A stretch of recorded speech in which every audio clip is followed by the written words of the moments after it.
ಪಕ್ಷದ ಒಂದು ಅಭ್ಯರ್ಥಿಯಾಗಿ ಅವಿರೋಧವಾಗಿ ಈ ನಗರಸಭೆ ಒಂದು ಅಧ್ಯಕ್ಷ ಸ್ಥಾನಕ್ಕೆ ನನ್ನನ್ನು ಒಂದು ಜವಾಬ್ದಾರಿ ಸ್ಥಾನಕ್ಕೆ ಏನು ಕೊಟ್ಟಿದ್ದೀರಿ, ಇದಕ್ಕೆ ನಾನು ನಮ್ಮ ಇಲ್ಲಿಯ ಎಲ್ಲ ಜನರಿಗೂ ತುಂಬ ಹೃದಯದಿಂದ ಕೃತಜ್ಞತೆಯನ್ನು ಅರ್ಪಿಸುತ್ತೇನೆ.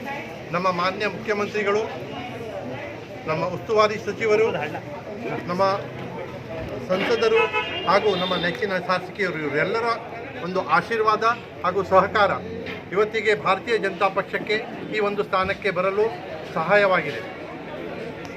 ಏನೆಲ್ಲ ನಮ್ಮ ಮೇಲೆ ವಿಶ್ವಾಸವಿಟ್ಟು ಒಂದು ಜವಾಬ್ದಾರಿಯನ್ನು ಕೊಟ್ಟಿದ್ದಾರೆ, ಆ ಜವಾಬ್ದಾರಿಯನ್ನು ನಮ್ಮ ಊರಿನ ಎಲ್ಲರ ವಿಶ್ವಾಸಕ್ಕೆ ತಕ್ಕಂತೆ ನಮ್ಮ ಪಕ್ಷದ ಹಿರಿಮೆಯನ್ನು ಮೇಲಕ್ಕೆ ತರಲು ನನ್ನ ತನು ಮನದಿಂದ ಪ್ರಾಮಾಣಿಕವಾಗಿ ಪ್ರಯತ್ನ ಮಾಡುತ್ತೇನೆ ಮತ್ತು ಊರನ್ನು ಒಂದು ಒಳ್ಳೆಯ ಊರಾಗಿ,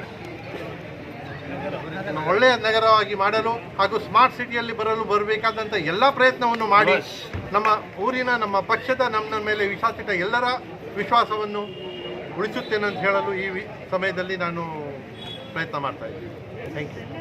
ಟೊಟ್ಕರ್ ಅವರ ಸಹಕಾರ ಕೂಡ ತುಂಬ ಇದ್ದು ಅವರಿಗೆ ನನ್ನ ತುಂಬ ಹೃದಯದ ಒಂದು ಕೃತಜ್ಞತೆಯನ್ನು ನಾನು ಹೇಳುತ್ತೇನೆ.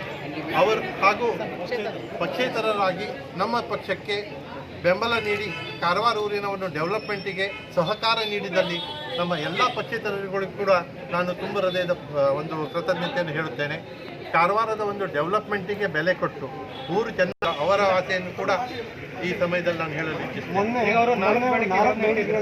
ಅಭಿವೃದ್ಧಿ ಕಾರ್ಯಗಳು ಅದು ವರ್ಷದೊಳಗೆ ಮಾಡಬೇಕಿಲ್ಲ ನಮ್ಮ ಬೆಂಬಲ ನೋಡಿ. ಆ 4 ಬೇಡಿಕೆಗಳಲ್ಲಿ ಆಲ್ರೆಡಿ ಅದು ಸೆಕ್ಷನ್ ಆಗಿದೆ, ಅದು ಇದೇನು ಕಾರ್ಯರೂಪಕ್ಕೆ ಬರುವುದಿದೆ ಅಷ್ಟೇ. ಅದನ್ನು ನಾವು ಮನಗೊಂಡು ಅದನ್ನು ಮೊದಲೇ ಮಾಡಲಿಕ್ಕೆ ಪ್ರಯತ್ನ ಮಾಡಿದ್ದಾರೆ. ಸರ್ಕಾರ ಇದರಲ್ಲಿ ಕೂಡಲೇ ಕೆಲಸ ಆಗುವುದಿಲ್ಲ, ಅದೆಲ್ಲ ಪ್ರಕ್ರಿಯೆ ನಡೀಲಿಕ್ಕೆ ಸ್ವಲ್ಪ ಸಮಯ ಆಗುತ್ತೆ. ಮುಂದಿನ ಕೆಲವೇ ದಿನಗಳಲ್ಲಿ